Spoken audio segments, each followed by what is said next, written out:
Kembali lagi di Kabar Pagi, Misa. Data Lingkaran Survei Indonesia atau LSI menyebut Wali Kota Solo Gibran Rakabuming Raka sebagai bakal cawapres potensial mewakili generasi milenial.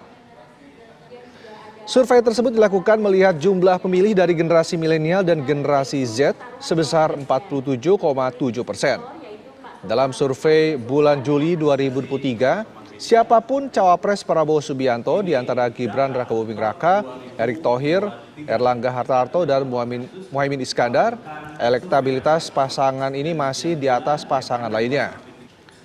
Popularitas Gibran sebesar 66,5%, disusul dengan Erick Thohir sebesar 61,8%. Erlangga 52,3%, sementara Muhaimin Iskandar sebesar 43%.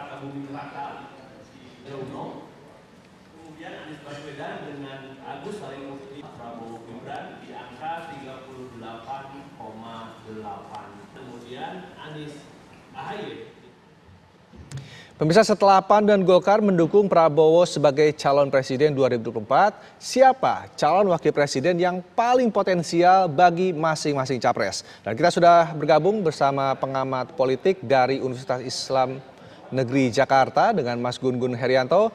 Assalamualaikum, selamat pagi Mas Gun-Gun. Waalaikumsalam, selamat pagi Mas Rendra. Baik, Mas Gun-Gun, ini kita sudah melihat bagaimana PAN dan Golkar bergabung dengan Gerindra dan PKB, dan ini tampaknya bursa cawapres sudah mulai bergerak. Nah, menurut Anda kira-kira siapa calon wakil presiden yang paling potensial untuk masing-masing capres, yakni Prabowo, Ganjar, dan juga Anies? Ya, saya pikir memang bursa nama ini memasuki fase menentukan ya, karena momentum proses kandidasi yang semakin mendekati injury time. Kalau untuk Pak Prabowo, saya lihat dengan bergabungnya PAN, kemudian Partai Golkar, dan sebelumnya ada PKB, maka nama itu potensi mengerucut sebenarnya ke dua nama paling potensial ya. Sebut aja pertama nama Erick Thohir, kemudian yang kedua nama Gibran. Kenapa analisis ini kemudian semakin menguat belakangan? Karena dengan dua pertimbangan. Pertimbangan pertama, dengan bergabungnya partai-partai ya, seperti Golkar dan PKB, termasuk juga sebelumnya adalah PAN, maka peluang ketua umum partai untuk menjadi cawapres Prabowo itu semakin mengecil. Kenapa? Karena biasanya semakin banyak partai, apalagi partai-partai besar seperti Golkar dan PKB masuk, maka akan ada ego sektoral kalau cawapresnya itu berasal dari ketua umum partai politik.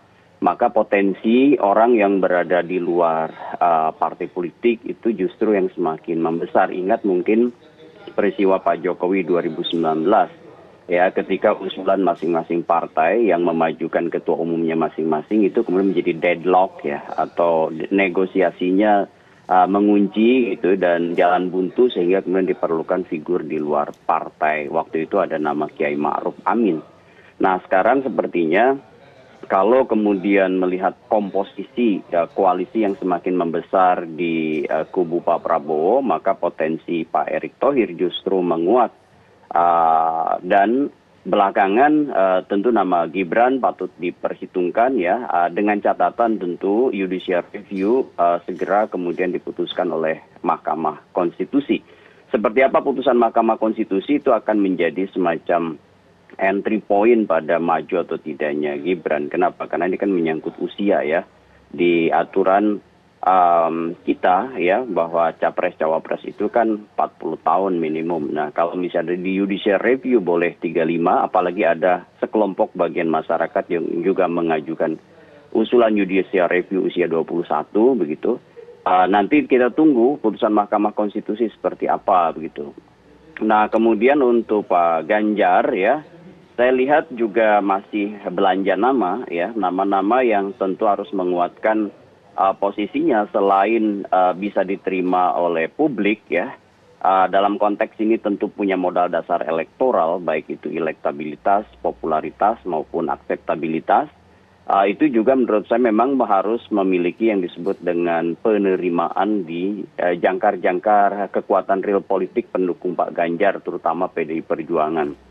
Nah, posisi ini tentu kita bisa lihat misalnya beberapa nama baik itu mewakili gender, mewakili halayak kunci, begitu ya. Kalau misalnya mewakili partai politik, sebut aja mewakili partai politik, misalnya di P3 ada tentu Sandiaga Uno, ya, kemudian dari halayak kunci misalnya ada nama Yeni Wahid, ya, merepresentasikan Nahdien, kemudian kita juga melihat representasi sosok yang punya pengalaman teritorial dan potensial, sebut aja misalnya wilayah ya, pernah jadi kepala daerah seperti misalnya Hovifah itu kan pernah menjadi kepala daerah di Jawa Timur dengan komposisi pemilih yang sangat besar. Di Jawa Timur itu plus minus 31 juta, kan nomor 2 di bawah Jawa Barat. Jawa Barat itu 35 juta pemilih gitu ya, Jawa Timur 31 juta pemilih, Jawa Tengah 27 juta pemilih. Nah, ini tentu akan dipertimbangkan ya, pertimbangan gender, pertimbangan teritorial untuk penetrasi micro targeting.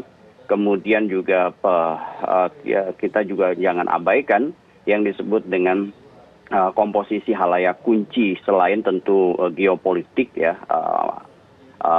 itu akan sangat menentukan. Sementara Pak Anies itu juga pola yang mirip-mirip ya. Contoh misalnya kalau merepresentasikan partai itu tentu ada AHY di situ, kemudian juga nama Hovifah sedang dalam proses menurut saya negosiasi. Baik. Nama dari representasi gender misalnya ada sejumlah nama juga, seperti mungkin pernah mencuat nama Susi Pujiastuti gitu ya, dan lain-lain. Tetapi terlepas dari itu semua, belanja nama ini masih akan terjadi sampai bulan Oktober ya.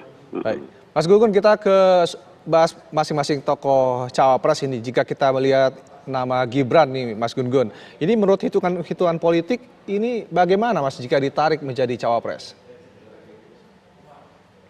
Iya, kalau ditarik menjadi cawapres ya tetap potensinya ada ya, terutama dari sisi mungkin shiftingnya pemilih Pak Jokowi gitu, itu yang pertama. Karena bagaimanapun popularitas Gibran tidak bisa dilepaskan dari reference powernya, kekuatan rujukannya yaitu Pak Jokowi. Sementara kalau kita lihat misalnya siapa yang mengorkestrasi kongsi ya partai politik, sebut aja misalnya kongsi PAN, Golkar ya, dan PKB, itu tidak pernah lepas dari dalam tanda petik cawe-cawe begitu ya, atau sebut aja orkestrasi ya yang tentu juga dimainkan oleh Pak Jokowi.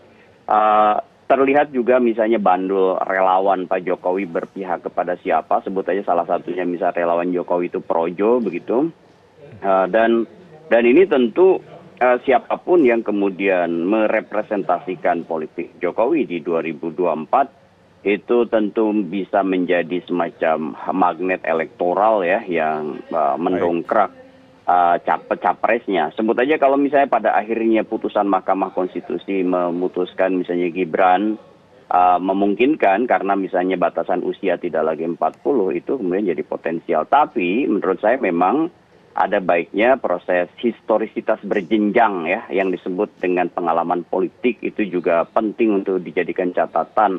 Maksud saya cawapres itu kan salah satu top of the ticket bersama capres ya dalam konteks kepemimpinan nasional. Jadi butuh yang disebut dengan pengalaman, bukan hanya pengalaman didorong, tetapi juga pengalaman untuk mewarnai perubahan yang signifikan. Baik misalnya di level lokal seperti wali kota, gubernur, bupati, kemudian gubernur begitu ya. Sehingga kemudian ada kematangan dalam konteks kepemimpinan nasional yang memang akan sangat kompleks dan sangat dinamis. Baik. Begitu. Mas Gunggun, kita ini dari Gibran kita ke tokoh lainnya nih, ada AHY, nama yang saat ini berada di barisan pendukung Anies Baswedan bersama Demokrat dan juga PKS. Nah, Mas Gunggun melihatnya ini bagaimana dengan posisi AHY saat ini dan apa jadinya jika AHY juga saat ini kan sedang dilirik oleh PDIP, Mas Gunggun? Ya pada akhirnya kalau soal melirik ini kan pada akhirnya kan soal komunikasi yang berujung pada dua hal ya. Apakah kemudian ada kesepahaman dan ada kesepakatan. Kalau hanya sekedar melirik tapi tidak sepaham dan tidak sepakat ya sama aja tidak kemudian menghasilkan putusan politik apapun ya. Memang selalu ada yang disebut dengan variabel struktur peluang namanya ya, dalam konteks pemilihan orang tidak semata-mata kepentingan saat ini, tapi juga kepentingan masa mendatang. Maksud saya, selain tentu punya modal dasar elektoral, punya kekuatan real politik yang bisa menggenapi, meskipun PDI Perjuangan tentu punya yang disebut dengan kemauan dan kemampuan untuk mengusung sendirian karena sudah melampaui yang disebutkan presidensial threshold ya.